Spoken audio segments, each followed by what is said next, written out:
Assalamualaikum warahmatullahi wabarakatuh. Perkenalkan, nama saya Nina Agustina, NPM 215220091. Perkenalkan, saya Santi Mulyani, NPM 215222098. Perkenalkan, saya Stefanus Tiawan, NPM 215220103. Perkenalkan, nama saya Melanie Agustian dengan nomor NPM 215222083. Saya dan rekan saya akan mempresentasikan tentang mewujudkan loyalitas pelanggan. Sebelum membahas mewujudkan loyalitas pelanggan, mari kita bahas tentang loyalitas itu sendiri. Nah, loyalitas itu sikap setia dan konsisten terhadap seseorang, kelompok, atau nilai tertentu, ditandai dengan komitmen jangka panjang meskipun terdapat tantangan. Nah, pada bab ini kita akan membahas 5 poin utama, yaitu tentang definisi loyalitas pelanggan, strategi mewujudkan loyalitas pelanggan, apa saja pengaruh loyalitas pelanggan, apa saja masalah yang timbul karena perilaku negatif pelanggan, dan yang terakhir ada tingkatan strategi relasi. Ayo kita bahas tentang loyalitas pelanggan. Menurut Cipto, pada tahun 2011, loyalitas pelanggan adalah pembelian berulang merek tertentu secara konsisten karena produk tersebut memenuhi kebutuhan konsumen, di mana loyalitas ini bersifat dinamis dan dapat berubah karena sebuah faktor seperti kesehatan, pendapatan, promosi, dan perubahan siklus hidup. Retensi pelanggan adalah upaya mempertahankan hubungan berkelanjutan dengan pelanggan diukur dari frekuensi pembelian dan kesetiaan konsumen terhadap produk. Defection management adalah proses pengelolaan dan pencegahan pelanggan meninggalkan produk. Dengan memahami alasan mereka pergi, menawarkan solusi serta meningkatkan retensi dan layanan pelanggan. Defection management memiliki 4 manfaat, di antaranya meningkatkan retensi pelanggan dengan memahami alasan pelanggan pergi. Yang kedua, ada mengurangi biaya akuisisi karena mempertahankan pelanggan lebih murah daripada mencari yang baru. Yang ketiga, meningkatkan reputasi melalui pelanggan yang puas dan mau merekomendasikannya. Dan yang terakhir, ada meningkatkan pendapatan karena pelanggan setia cenderung belanja lebih banyak. Contoh dari defection management, yang pertama, ada memberikan diskon atau penawaran khusus untuk pelanggan yang hampir pergi karena harga. Yang kedua, ada meningkatkan dukungan pelanggan untuk meningkatkan karena masalah teknis atau layanan buruk. Dan yang terakhir, ada mengumpulkan umpan balik dan melakukan perbaikan bagi pelanggan yang tidak puas dengan produk atau layanan. Kemudian, mari kita bahas dari transaksional menjadi relationship. Saat ini, banyak perusahaan jasa masih fokus pada jumlah pelanggan tanpa memperhatikan kualitas layanan. Padahal, banyaknya pelanggan tidak selalu mencerminkan kualitas, kemampuan layanan, atau keuntungan. Pelanggan yang saling berinteraksi lebih menguntungkan dibandingkan yang jarang membeli. Selanjutnya ada transaksi. Transaksi adalah penukaran nilai antara dua belah pihak. Banyak perusahaan masih fokus pada jumlah pelanggan tanpa memperhatikan nilai yang diterima masing-masing pelanggan. Jumlah transaksi tidak cukup untuk mengukur kesuksesan. Yang penting adalah membangun hubungan yang baik dengan pelanggan. Hubungan sejati membutuhkan saling mengenal dan memahami. Hanya transaksi berulang tanpa kedekatan tidak membentuk hubungan yang kuat. Jika perusahaan tidak mengenali pelanggan atau riwayat pembelian mereka, hubungan pasar menjadi tidak berarti. Namun, tidak semua pelanggan ingin hubungan mendalam.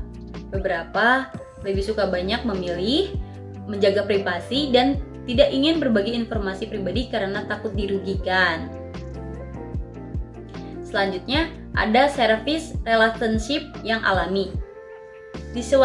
Di suatu hubungan yang berbeda menciptakan peluang baru dalam industri jasa, seperti membership relationship, hubungan formal. Hubungan formal antar perusahaan dan pelanggan yang menawarkan keuntungan bagi kedua belah pihak. Dengan program ini, perusahaan dapat mengetahui identitas, kebiasaan belanja, serta frekuensi penggunaan jasa pelanggan. Contohnya, Garuda Miles merupakan program loyalitas bagi pelanggan setia Garuda Indonesia. Setiap kali berpergian dengan Garuda Indonesia atau maskapai penerbangan lainnya yang terafiliasi dengan Garuda Indonesia, maka pelanggan akan memperoleh miles tersebut. Jika diakumulasikan, miles ini akan memberikan kesempatan kepada pelanggan untuk mendapatkan berbagai reward menarik, seperti award tiket berbagai destinasi favorit dan upgrade award dari kelas ekonomi ke kelas bisnis pada penerbangan yang dipilih. Selain itu, ada pula keuntungan lainnya seperti counter check-in tersendiri di bandara, ada kuota bagasi tambahan, prioritas penanganan bagasi prioritas pendaftaran dan prioritas daftar tunggu untuk representasi tiket, akses menuju ruang tunggu Garuda Indonesia, dan penawaran menarik lainnya dari maskapai penerbangan yang terafiliasi dengan Garuda Indonesia. Bahkan, award yang diperoleh bisa dihadiahkan kepada keluarga atau teman. Ada 4 tingkatan dalam keanggotaan Garuda Miles, yaitu Blue, Silver, Gold, dan Platinum.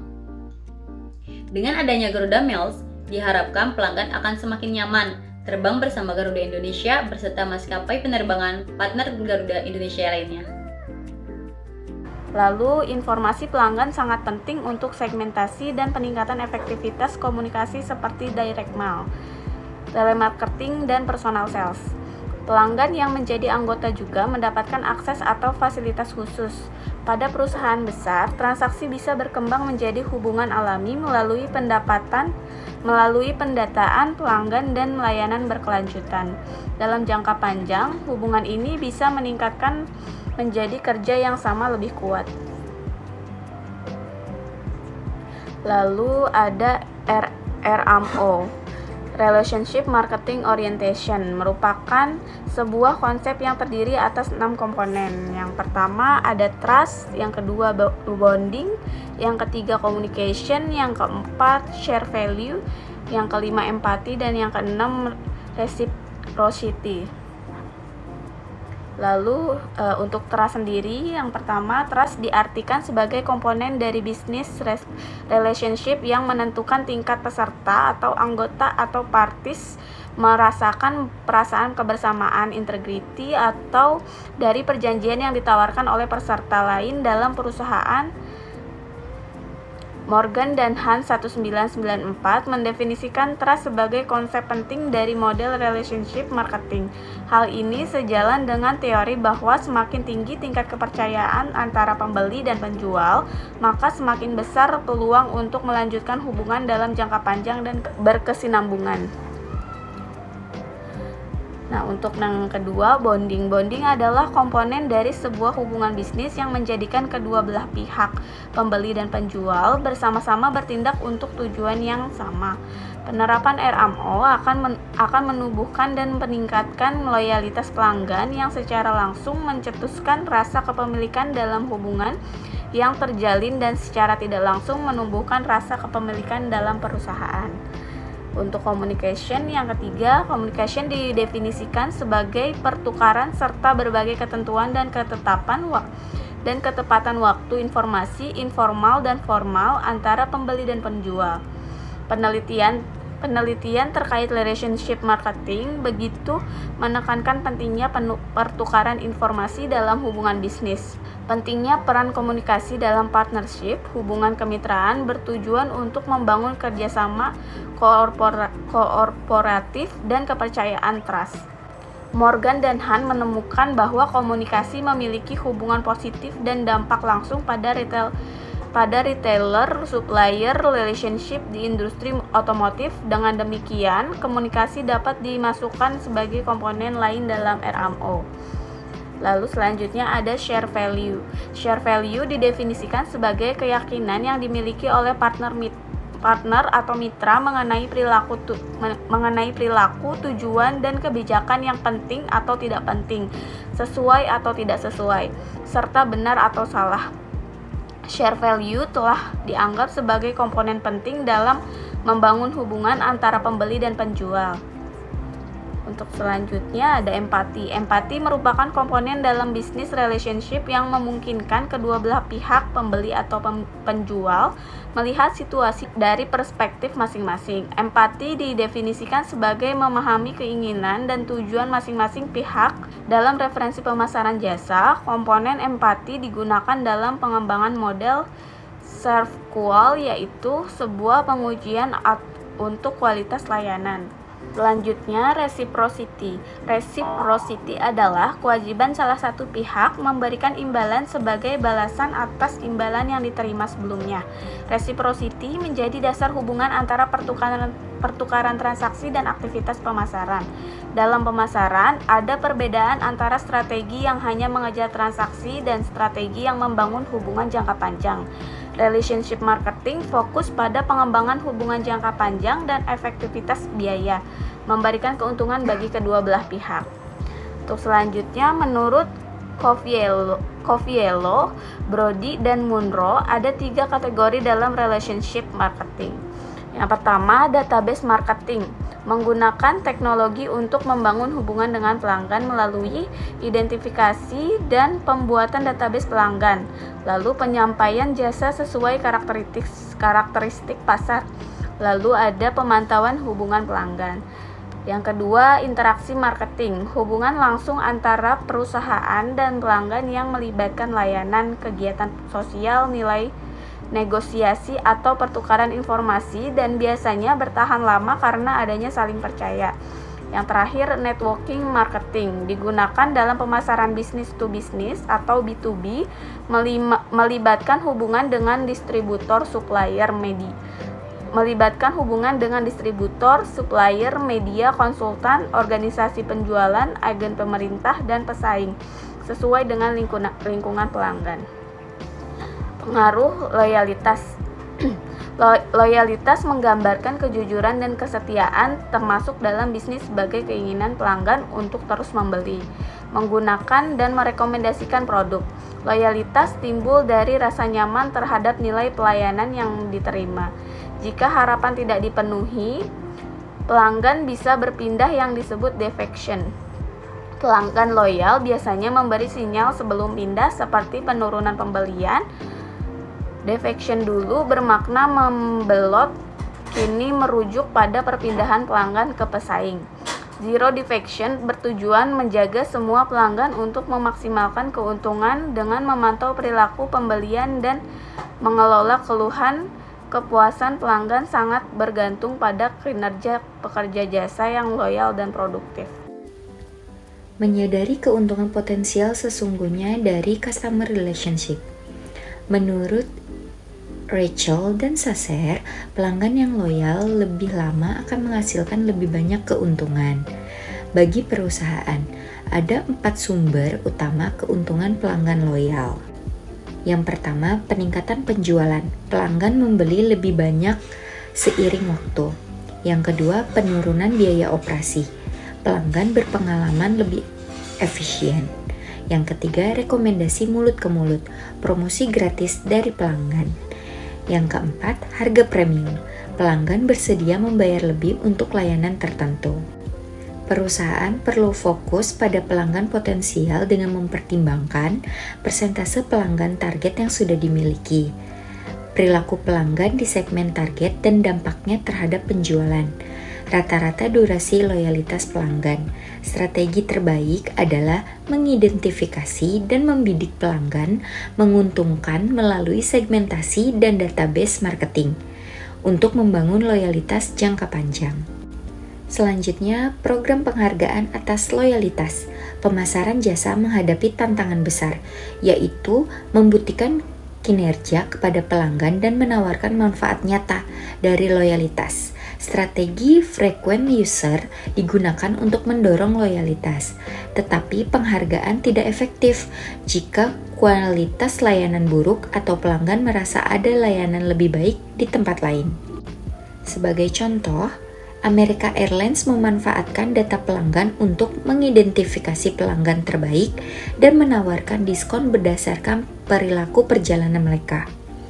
Maskapai juga mengembangkan sistem poin yang menghitung nilai bisnis pelanggan, bukan hanya jarak penerbangan. Industri lain seperti hotel, penyewaan mobil, perusahaan telepon, dan kartu kredit juga mengadopsi program loyalitas serupa. Namun, penelitian menunjukkan bahwa program loyalitas seringkali belum efektif. Untuk berhasil, perusahaan tetap harus meningkatkan kualitas produk dan layanan karena pelanggan akan beralih jika menemukan nilai lebih dari pesaing.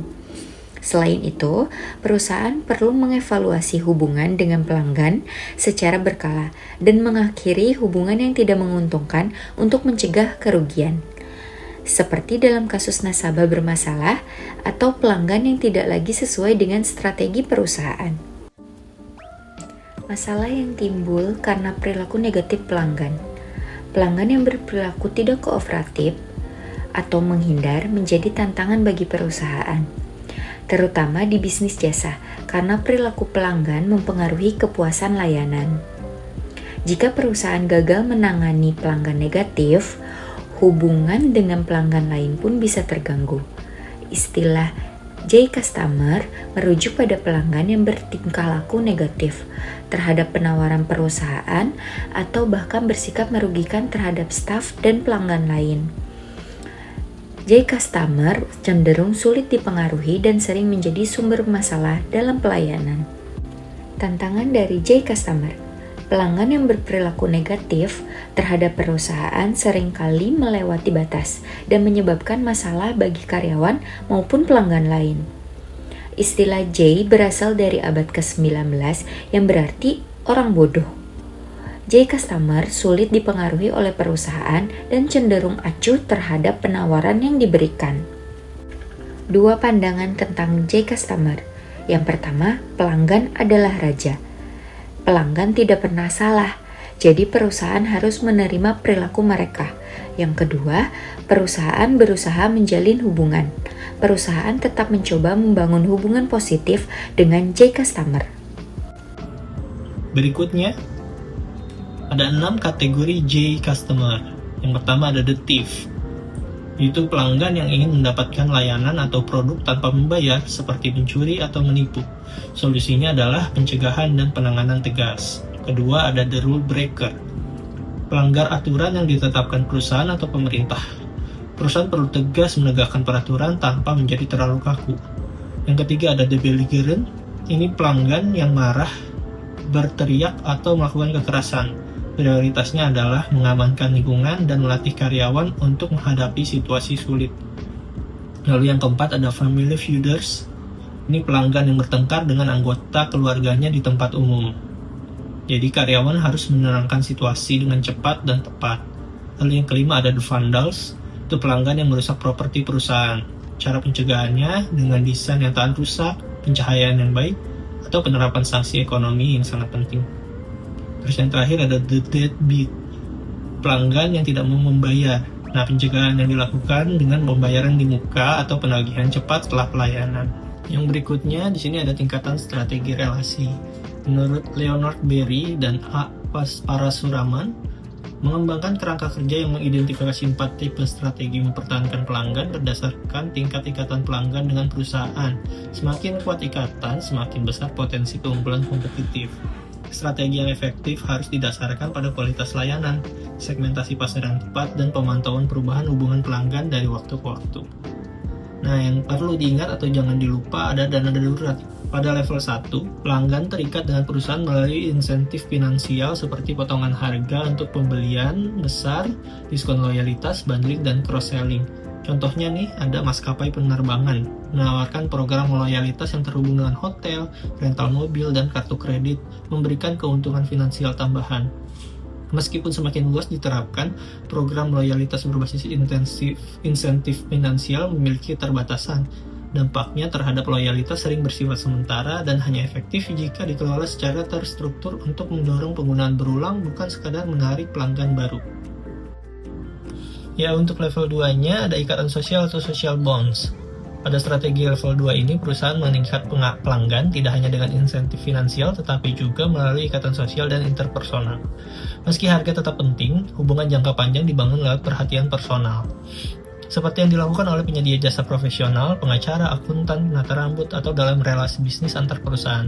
Nah, contohnya adalah Caterpillar Corporation, berhasil membangun loyalitas global dengan menekankan hubungan relasi berkelanjutan baik antara perusahaan dan pelanggan maupun di antara pelanggan itu sendiri. Selanjutnya, untuk level 3 ada ikatan penyesuaian atau customization bonds. Pada strategi level 3 itu perusahaan membangun loyalitas melalui lebih dari sekadar ikatan sosial dan insentif finansial, yaitu lewat customization bonds. Pendekatan ini mencakup penyesuaian massal dan kedekatan dengan pelanggan, di mana perusahaan menggunakan informasi pelanggan untuk menciptakan solusi one by one yang sesuai kebutuhan individu. Penyesuaian massal memungkinkan pembuatan produk dan jasa yang bervariasi secara individual dengan harga terstandarisasi, meningkatkan efektivitas tanpa membebani perusahaan. Contohnya, teknologi Spotlight yang menyesuaikan layanan berbasis teknologi untuk banyak pelanggan. Nah, untuk level 4,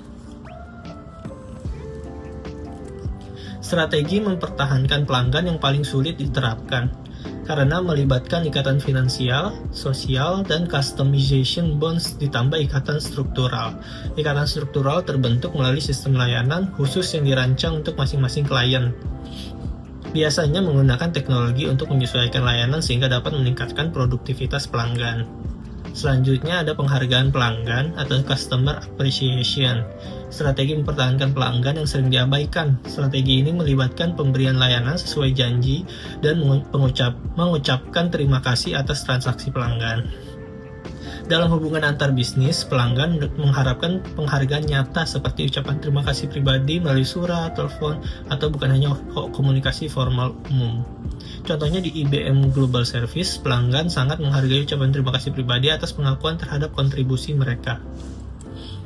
Nah, kesimpulannya, loyalitas pelanggan adalah aset penting untuk membangun keuntungan jangka panjang perusahaan. Membangun loyalitas membutuhkan kualitas layanan yang tinggi, hubungan emosional dan personal yang kuat, serta pemahaman mendalam tentang kebutuhan pelanggan. Strategi berbasis relasi, termasuk ikatan finansial, sosial, penyesuaian, dan struktural, menjadi dasar utama. Program penghargaan juga membantu mempertahankan loyalitas. Namun, perusahaan harus tetap selektif terhadap pelanggan negatif dan menilai hubungan berdasarkan kontribusinya terhadap bisnis. Loyalitas sejati adalah hubungan jangka panjang yang saling menguntungkan. Kemudian, sarannya adalah perusahaan disarankan untuk secara konsisten mengevaluasi strategi hubungan pelanggan agar tetap relevan, melatih sumber daya manusia untuk meningkatkan komunikasi dan empati, mengembangkan program loyalitas yang tidak hanya berbasis finansial tetapi juga sosial dan emosional. Lalu berikutnya menangani pelanggaran negatif dengan pendekatan solutif tanpa mengorbankan pelanggan lain atau reputasi. Yang terakhir, memanfaatkan teknologi dan database untuk membuat strategi personalisasi yang lebih efektif. Demikian presentasi dari kita, kurang lebihnya mohon dimaafkan. Wassalamualaikum warahmatullahi wabarakatuh.